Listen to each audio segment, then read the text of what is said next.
미중 패권 경쟁 시대에는 분단 상태를 활용한 새로운 국가 전략은 어떨까요? 2024년 12월 19일 평화재단 송년 워크숍 1일째.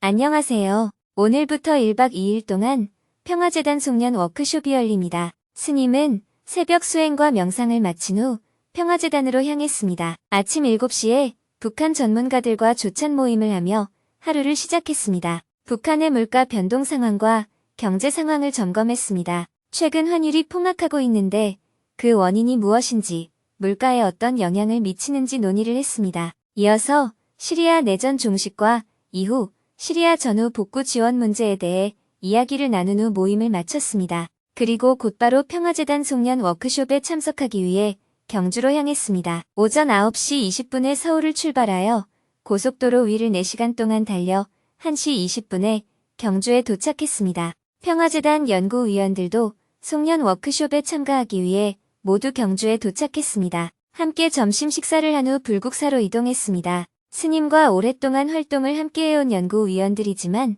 불국사에 대한 설명을 듣는 것은 이번이 처음이라고 합니다. 스님은 불국사 입구에서 시작해서 2시간 동안 경내를 한 바퀴 돌며 곳곳에 깃든 깊은 의미를 자세히 안내해 주었습니다. 일주문 앞에 세워진 지도 앞에서 스님의 설명이 시작되었습니다. 역사적 유래, 가람 배치, 배경이 되는 경전 등을 자세하게 설명해 주었습니다. 오랜만에 여러분과 함께 수학여행을 온 기분입니다. 저희가 방문한 이곳은 불국사입니다. 옛날 기록에 보면 이곳에 조그만 절이 먼저 있었다고 합니다. 신라가 삼국을 통일하고 약 80년 정도 지났을 무렵 신라의 국력이 가장 강성할 때라고 할 수 있는 경덕왕 때 지금으로부터 1300년 전인 751년에 이 절이 중창되었다고 합니다. 일주문을 지나 사천왕문을 통과하자 국보인 청운교와 백운교가 나타났습니다. 스님은 청운교와 백운교 앞에서 이곳이 원래 연못이었다고 알려주면서 구푸면지가 의미하는 것에 대해 설명을 해주었습니다. 이곳은 산기슭이라 경사가 있어서 계단이나 축대를 쌓아 건축 부지를 조성했는데 축대와 계단에 불교 사상을 담아서 쌓았다고 해요. 원래는 이 절을 지을 때 이곳을 연못으로 만들었다고 합니다. 그 연못 안에 연꽃을 심어서 구푸면지라고 불렀습니다. 즉 9등급의 사람들이 극락세계에 태어나는 것을 상징해서 이곳에 연못을 만든 것입니다. 그러나 지금은 연못이 없어지고 이렇게 메워져 마당이 되었다고 합니다. 이어서 스님은 축대에서 배울 수 있는 모자이크 붓다에 대해 설명해 주었습니다. 앞에 보시면 축대가 보이죠? 여기에 축대를 쌓은 방식에서 아이디어를 얻어 정토회의 모자이크 붓다 사상이 만들어졌습니다. 맨 밑에 축대를 보세요. 쌓기는 잘 쌓았는데 돌을 보면 하나도 다듬지 않았고 돌의 크기를 제대로 고르지도 않았어요. 큰 돌, 작은 돌, 이렇게 저렇게 생긴 돌 등 막 섞어서 쌓았는데 이것이 이 세계를 구성하는 다양한 기반이라고 볼 수 있습니다. 이렇게 다양한 것을 기반으로 해서 이 세계가 이루어져 있다는 의미입니다. 불국사 축대에 담긴 모자이크 붓다 정신. 그 위에 계단을 보시면 반듯하게 다듬은 기둥을 세우고 그 사이에 돌들을 넣고 쌓았습니다. 우리가 얼핏 보면 다듬은 돌 같지만 가까이 가서 보면 다 자연석입니다. 자연석을 채워 넣었는데 다만 한 면은 평평해야 합니다. 그 평평한 면을 바깥쪽으로 나오도록 해서 축대를 쌓아 놓은 것입니다. 이 세상의 모든 중생이 다 반듯하게 다듬은 돌처럼 보디사트바가 될 수는 없다. 보디사트바는 100명 중에 1명, 1000명 중에 1명이 저 기둥처럼 서 있으면 되고 나머지 사람들은 부처의 한 가지 면이라도 닮으면 그런 사람들이 모여서 부처의 역할을 하게 된다. 이것이 바로 저렇게 축대를 쌓은 의미입니다. 부처의 전부는 닮지 못하더라도 한 가지라도 닮으면 부처의 세계에서 한 역할을 하게 된다는 것입니다. 돈이 있으면 보시를 하면 되고 돈이 없으면 계율을 지키거나 봉사를 하면 됩니다. 뭘 하든 한 가지는 부처의 성품을 닮아야 된다는 의미입니다. 그래서 한 면은 반듯해야 해요. 이렇게 축대를 쌓아서 그 위에 부처의 세계를 건설했습니다. 옛날에는 한 사람의 인격이 탁월해서 완전한 인격인 부처가 되었는데 지금 우리는 그 정도 수준은 안 되지만 우리 모두 다 한 가지만이라도 부처의 성품을 담고 그런 사람이 여럿 모이면 부처의 역할을 할 수 있다는 것입니다. 이것을 모자이크 붓다라고 합니다. 그래서 우리가 인생을 살아가면서 삶의 일부를 정의로운 길에 함께 참여한다면 적어도 정토회가 하는 일은 마치 부처가 하는 일처럼 될 수가 있다는 것입니다. 이런 취지에서 정토회는 모자이크 붓다를 모토로 하고 있습니다. 다 함께 다보탑과 석가탑을 보기 위해 대웅전 앞마당으로 올라갔습니다. 회랑을 지나자 하늘을 향해 우뚝 솟은 다보탑과 석가탑이 나타났습니다. 스님은 다보탑 앞에서 설명을 이어갔습니다. 다보탑과 석가탑을 둘러보고 대웅전과 무설전을 지나 가파른 계단을 올라갔습니다. 담장 너머로 불국사의 아름다움이 한눈에 담겼습니다. 이곳이 한국 전통 건축의 아름다움을 가장 잘 볼 수 있는 곳입니다. 여러 개의 처마가 한꺼번에 맞닿아 보이죠. 관음전을 보고 비로전을 지나 나한전을 본 후 마지막으로 극락전을 보고 연화교와 칠보교 앞에 다시 도착했습니다. 불국사를 배경으로 다 함께 기념사진을 찍었습니다. 불국사를 2시간 동안 둘러보고 두북 수련원으로 돌아왔습니다. 오후 5시부터는 국제 정세와 한반도 평화를 주제로 한 해를 돌아보고 새해를 전망해보는 세미나를 가졌습니다. 먼저 동용승 박사가 한 해를 돌아보면서 지금 대한민국이 어떤 위상에 놓여 있는지, 우리는 이 문제를 어떻게 해결해 나가야 하는지 기조 발제를 했습니다. 무엇이 위기인지 모르는 것이 진정한 위기입니다. 위기의 본질을 파악하면 대응책을 만들 수 있으므로 더 이상 위기가 아닙니다. 대한민국의 진정한 위기는 정권이 바뀌어도 지속 가능한 국가 전략이 부재한 것입니다. 빠른 민주화와 압축 성장의 후유증으로 인해 1987년 헌법 체제로는 거대해진 대한민국을 더 이상 담기 어려운 상황입니다. 결국 윤석열 계엄 사태와 같은 상황은 이러한 구조적 문제에서 비롯된 것입니다. 대한민국의 발전 수준에 맞는 헌법 개정을 추진해야 합니다. 현재는 여야 정치권이 헌법 개정을 논의할 수 있는 적기입니다. 글로벌화된 시장에서 세계 자본이 미국으로 집중되고 있습니다.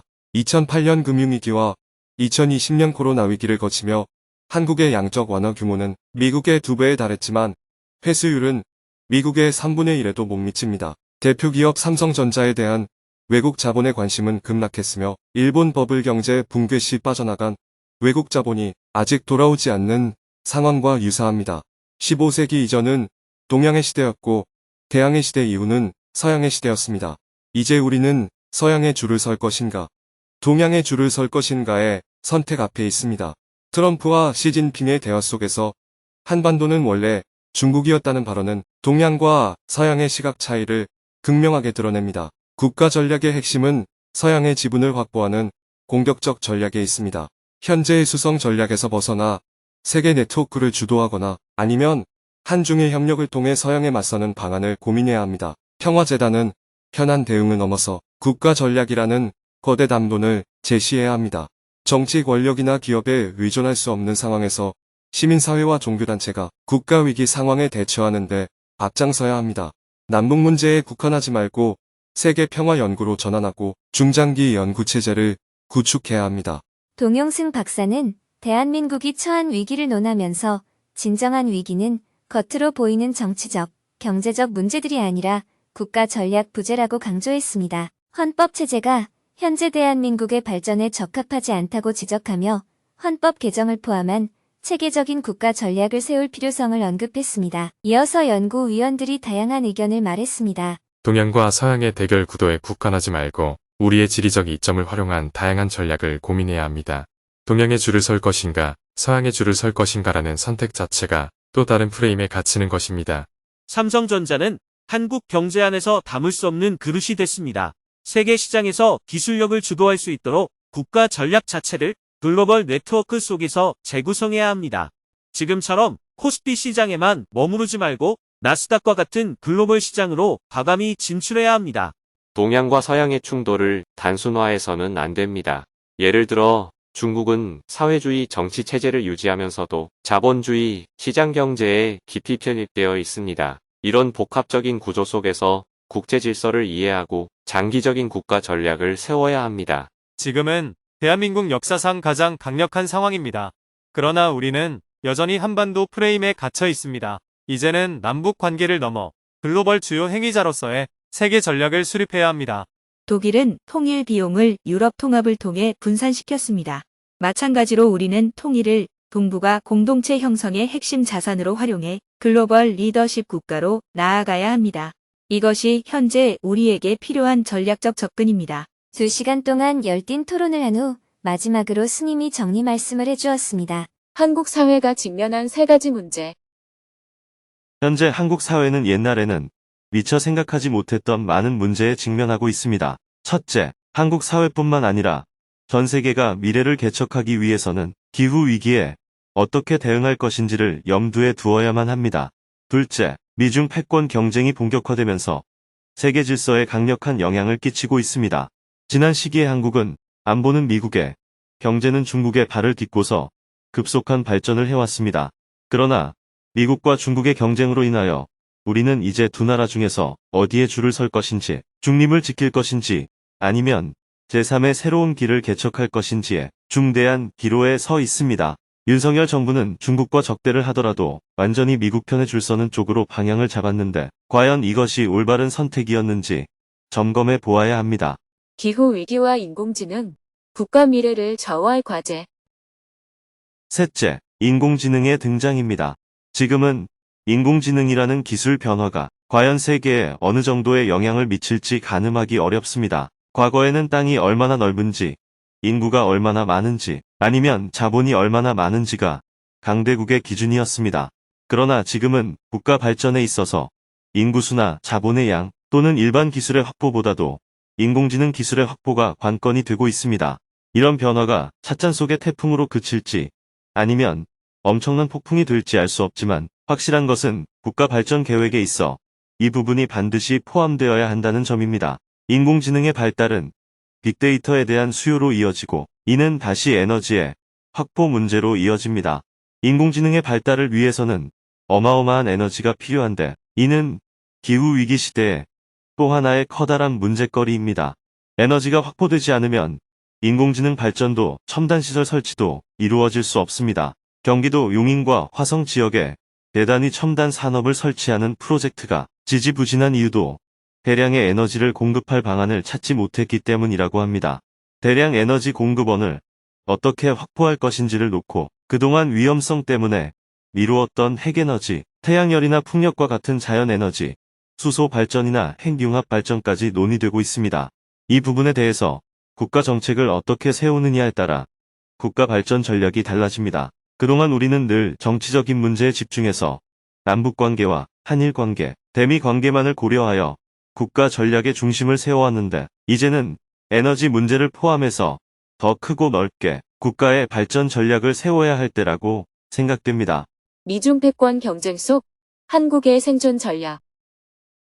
여러 가지 문제 중에서 미중 패권 경쟁을 조금 더 깊이 살펴보면 미중 패권 경쟁이 본격적으로 시작될 때 남북이 분단 상태에 놓여 있으면 어쩔 수 없이 우리는 미국 편에 서고 북한은 중국 편에 서서 남북이 미중의 하위 변수로 전락해버릴 위험이 높았습니다. 이렇게 되면 신냉전 체제 아래에서 통일은 아예 불가능하고 평화도 지켜내기 어렵다고 보았습니다. 그렇기 때문에 미중 패권 경쟁이 시작되기 전에 남북이 적어도 항구적 평화 체제를 구축하고 통일의 기초가 될 수 있는 국가연합을 구성하고자 했던 것입니다. 즉, 종전을 한 뒤 남북 관계와 북미 관계, 북일 관계를 정상화하여 평화 체제를 구축하고 남북이 비록 두 개의 국가로 남지만 하나의 연합체처럼 국가연합을 구성하게 되면 미중 패권 경쟁의 영향을 덜 받을 것으로 보았습니다. 그런 꿈을 꾸면서 평화재단을 설립하여 평화와 통일을 추진해왔지만 우리의 예상보다 더 빠르게 미중 패권 경쟁 시대가 도래했습니다. 예측은 정확하게 했지만 그것을 제대로 실행할 수 있는 능력이나 속도는 부족했다고 볼 수 있습니다. 분단의 새로운 활용법. 남북이 미중 갈등을 완화하는 다리로. 저는 최근 미중 패권 경쟁 상황에 대한 우리의 대응을 생각해보고 있습니다. 미중 경쟁이 현실화된 상태에서 만약 우리가 통일 한국이 되어 있다 하더라도 미중 사이에서 독자성을 갖고 중립을 지키기에는 너무 작은 힘입니다. 그렇다고 양쪽에서 강요를 받는 상황에서 어느 한쪽을 선택하는 것은 굉장히 위험성이 큰 결정이 될 것입니다. 그렇기 때문에 저는 오히려 분단 상태를 활용해서 새로운 미중 패권에 대응하는 전략을 연구해 보았습니다. 즉 마차와 마차를 연결하는 고리처럼 북한은 중국과 아주 긴밀하게 협력을 하지만 미국과도 소통이 되는 국가가 되고 한국은 미국과 긴밀하게 결합하되 중국과 적대하지 않고 어느 정도 협력하는 국가가 되는 것입니다. 본래 남북의 포지션을 어느 정도 유지하면서도 상대국과 소통을 해나간다면 남북이 미중의 하위 변수로 적대 전선에서 마주하는 것이 아니라 오히려 미중의 소통의 창구로서 양자 간의 갈등을 조금 완화하는 역할을 할 수 있지 않을까 하는 생각이 듭니다. 중국과 한국과의 관계에서는 중국 편에 서 있는 북한이 한국을 좀 옹호해주고 미국과 북한과의 관계에서는 미국과 긴밀한 관계에 있는 한국이 북한을 좀 옹호해주고 이렇게 미중 패권 경쟁 아래에서도 민족의 역량을 보존하고 키워가는 방식이 가능할 것인지 지금 연구를 해보고 있습니다. 환동의 경제권 구상. 동북아시아의 경제적 돌파구. 또 다른 새로운 전략은 환동의 경제권입니다. 우리가 보다 적극적으로 일본을 견인해서 북한과 수교를 맺게 하고 남북일 그리고 몽골, 동북 삼성, 연해주까지 결합해서 동북아시아 경제 공동체를 구성한다면 미중 패권 시대에 새로운 활로를 마련할 수 있지 않을까 생각합니다. 지난번에 일본의 원로들을 만나서 한일이 과거에 적대 관계에 있었다 하더라도 미중 패권 시대에는 우리가 서로 협력해서 자주적인 전략을 구사해야 되지 않겠느냐고 이야기를 나누었습니다. 이런 미래의 이익을 위해서는 협력의 장애가 되는 과거사를 일본이 좀 더 적극적으로 해소해야 한다고 지적했습니다. 지금은 이런 새로운 아이디어가 필요한데 우리나라의 보수는 아직 북한에 대해 지나치게 반북적이고 진보는 일본에 대해서 지나치게 반일적이라는 문제를 안고 있습니다. 양 진영의 이러한 태도가 우리나라의 미래 전략을 구상하는데 다소 걸림돌이 되고 있는 실정입니다. 아무튼 이런 새로운 아이디어를 포함해서 국가 전략을 세워보면 어떨까 생각합니다.